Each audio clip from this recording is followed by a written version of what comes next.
तर सध्या मनपा निवडणुकांची रणधुमाळी काही दिवसांवरती आलेली आहे। त्याच संदर्भातल्या टॉप 9 बातम्या पाहूया।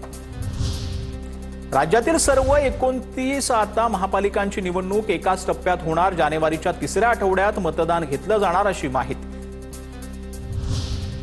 मुंबईसाठी पुढील 2 दिवसात महायुतीच्या जागा वाटपासाठी पहिली बैठक। भाजपाकडून 4 तर शिवसेनेकडून 6 नेते वाटाघाटी करणार। मुंबईत महायुतीत मुंबई भाजपा 150 जागांवर लढण्याच्या तयारीत, तर शिवसेना 125 जागा लढण्यावर आग्रही। सूत्रांची माहिती। कोर कमिटीच्या बैठकीत 125 जागांवर चर्चा। TV9 मराठीला सूत्रांची माहिती। पुणे महापालिका निवडणुकांच्या पार्श्वभूमीवर घडामोडींना वेग। उद्या मुख्यमंत्र्यांच्या हस्ते 3000 कोटींच्या कामाचं उद्घाटन। भाजपा शक्ती प्रदर्शन करणार। पुण्यात शिवसेना, ठाकरे गट आणि मनसेची पुणे महानगरपालिका निवडणुकींच्या पार्श्वभूमीवर बैठक। पुणे महानगरपालिका निवडणुकांच्या पार्श्वभूमीवर बैठकीत चर्चा। पहिल्यांदाच पुण्यातील दोन्ही पक्षांच्या नेत्यांची बैठक। संधी दिली तर पुणे महापालिका निवडणूक लढवणार शिवसेनेचे आमदार तानाजी सावंत यांची चिरंजीव गिरीराज सावंत इच्छुक। महायुती म्हणूनच पालिका निवडणुकीच्या रिंगणात उतरणार असंही वक्तव्य। पुणे महापालिकेची निवडणूक होईपर्यंत अधिकारी कर्मचाऱ्यांचा बदलीचे आदेश नाहीत। अतिरिक्त आयुक्त पवनीत कौर यांचे आदेश। निवडणुकीत अधिकाऱ्यांमार्फत हस्तक्षेप होऊ नये यासाठी आधीच बदल्यांना स्थगित। नाशिकमध्ये भाजपाकडून इच्छुक उमेदवारांच्या मुलाखती। आमदार राहुल ढिकले संघटन मंत्री यांच्यासह कोर कमिटीच्या नेतृत्वाखाली मुलाखत प्रक्रिया। 22 जागांसाठी भाजपाकडून 988 इच्छुक उमेदवार। नांदेड महानगरपालिका इच्छुक उमेदवारांच्या अजितदादांच्या राष्ट्रवादी काँग्रेसकडून मुलाखती सुरू। मित्र पक्षांकडून युतीचा प्रस्ताव आला नाही, तर राष्ट्रवादीकडून सोबळाची तयारी।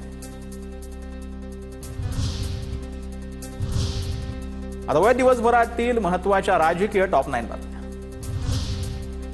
मुंबई महापालिका निवडणुकांआधी ठाकरेंच्या शिवसेनेला मोठा धक्का बसण्याची शक्यता। तेजस्वी घोसाळकर उद्या भाजपात प्रवेश करणार। सूत्रांची माहिती। राज ठाकरेंना सोबत घेणं उद्धव ठाकरेंची मोठी चूक। ठाकरे बंधू एकत्र आल्यानं उद्धव ठाकरेंचं नुकसान होणार आहे। केंद्रीय राज्यमंत्री रामदास आठवलेंचं वक्तव्य। ठाकरे बंधूंच्या एकीमुळे महायुतीला नॉन मराठी मतं मिळणार असल्याचीही प्रतिक्रिया। तोडाफोडा आणि राज्य करा अशी भाजपची नीती। ठाकरेंचे माजी खासदार उन्मेष पाटलांची भाजपवर टीका। भाजपा निवडणूक लढवत नाही, फसवणूक करते, उन्मेष पाटलांचं वक्तव्य। लाडका भाऊ योजनेवरून सत्ताधारी आणि विरोधक आमने सामने। विजय वडेट्टीवार यांनी लक्षवेधीचे पेपर फाडले। मी विचारलेल्या प्रश्नांवर दुसऱ्याच मंत्र्यांनी उत्तर दिलं। जयंत पाटलांची प्रतिक्रिया। तर प्रशिक्षणार्थींना पोलिसांनी लाठीचार्ज केल्याची विजय वडेट्टीवारांची प्रतिक्रिया। शक्तीपीठ मार्गाची अलाइनमेंट बदलणार। फडणवीसांची विधानसभेत माहिती। सोलापुरातून नवीन अलाइनमेंट आम्ही तयार केली। शक्तीपीठ मार्गाचे नवे संरेखन हे सोलापूर सांगलीतून नेणार। मार्गामुळे मराठवाडा आणि पश्चिम महाराष्ट्राचं चित्र बदलणार। फडणवीसांची प्रतिक्रिया। महिला डॉक्टर आत्महत्या प्रकरणात फलटणचे नाव जे आहेत ते नाव बदनाम आहे। रामराजे निंबाळकरांची रणजित नाईक निंबाळकरांवर टीका। मुख्यमंत्र्यांनी डॉक्टर आत्महत्या प्रकरणात रणजित नाईक निंबाळकरांना क्लीन चिट दिली। भाजपच्या बदनामीचं मूळ कारण हे साताऱ्यात आहे। रामराजे निंबाळकरांची प्रतिक्रिया।